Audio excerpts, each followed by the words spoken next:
Have you ever felt like you're facing an impossible challenge? Like the whole world is against you?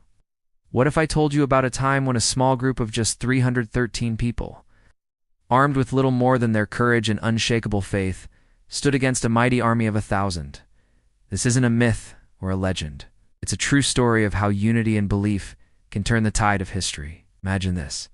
It's the year 624. A small community of Muslims, led by the Prophet Muhammad, peace be upon him, had recently migrated from Mecca to Medina to escape persecution. They were a fledgling community with few resources and even fewer weapons. Back in Mecca, the powerful Quraysh tribe, their persecutors, were growing increasingly hostile. They saw this new community not just as a religious departure, but as a direct threat to their power, trade routes, and way of life. The tension was thick, like a storm cloud ready to burst. The catalyst for the confrontation came unexpectedly. News reached Medina that a massive Quraysh caravan, laden with wealth and goods, was returning from Syria. This caravan was led by Abu Sufyan, a cunning and influential leader of the Quraysh. Intercepting this caravan was just about reclaiming some of the property that was wrongfully taken from them when they were forced out of Mecca. It was a strategic move to weaken the economic power of their oppressors, so a small band of 313 Muslims set out. Many of them were on foot, had only 2 horses and about 70 camels among them, which they took turns riding. They weren't an army in the traditional sense. They were fathers, merchants, and farmers, united by a common purpose and a profound faith in God and his messenger. They believed their cause was just, and they were ready to stand up for their right to exist and practice their faith freely. However, Abu Sufyan got wind of their plan. He quickly sent a rider to Mecca, calling for reinforcements. The Quraysh, eager for a decisive confrontation, responded with overwhelming force. They assembled an army of 1,000 men decked out in armor, with hundreds of horses and a massive supply train. They weren't just coming to protect a caravan. They were coming to crush the Muslim community once and for all. Now picture the scene at a place called Badr. On one side you have this massive, well-equipped and confident army, 1,000 strong. On the other, the 313 Muslims looking at the force arrayed against them. The odds were, to put it mildly, terrifying. More than 3 to 1. Doubt could have easily crept into their hearts. Fear could have paralyzed them.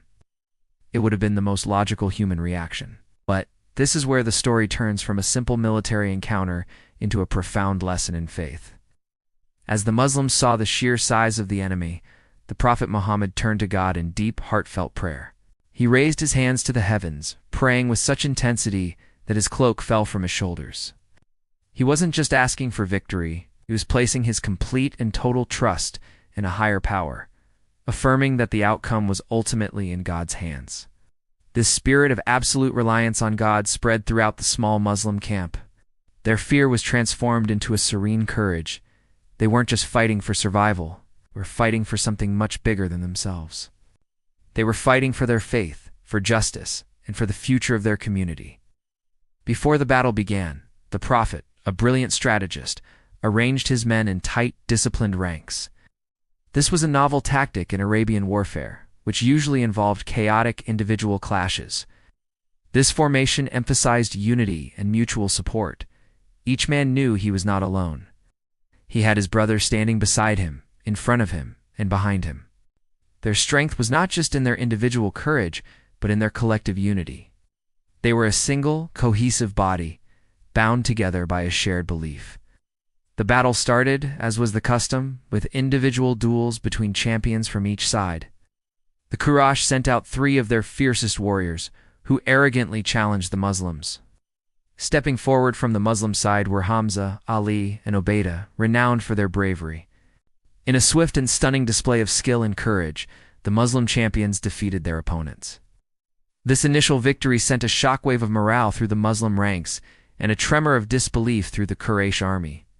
Then, the full battle began. The 1,000-strong Quraysh army charged, expecting to sweep over the small band of Muslims like a tidal wave. But they crashed against a wall of unyielding faith and discipline. The Muslims held their ground, fighting with a ferocity and courage that baffled their enemies. They were outnumbered, but they were not outmatched in spirit. Everywhere you looked on the battlefield, there were stories of incredible bravery. Men who had been simple merchants just weeks before were now standing firm against trained warriors. They fought with a conviction that their cause was righteous and that God was with them. This wasn't reckless abandon. It was a focused, determined courage, born from a deep well of faith. The Quraysh, who had entered the battle with arrogance and confidence, started to falter. They couldn't understand the source of the Muslims' strength. How could so few fight with the power of so many? Their lines began to break, and confusion turned into panic. The mighty army, once so sure of its victory, began to collapse and retreat in disarray. By the end of the day, the sands of Badr told an unbelievable story. The small, poorly equipped group of 313 Muslims had achieved a decisive victory. They had defeated an army more than 3 times their size. Many of the key leaders of the Quraysh, the very people who had led the persecution against the Muslims, had fallen. It was a victory that defied all military logic. So what can we take away from this incredible event? The victory at Badr wasn't just about swords and shields. It was a victory of courage over fear. It was a victory of unity over disarray. And most importantly, it was a victory of faith over doubt. It showed that when a group of people are united in purpose, when they believe deeply in their cause, and when they have the courage to stand for what is right, they can overcome seemingly insurmountable odds. The story of Badr has echoed through the centuries as a powerful reminder that true strength doesn't come from numbers, wealth, or weapons alone. It comes from the heart. It comes from standing together, shoulder to shoulder, with those who share your values.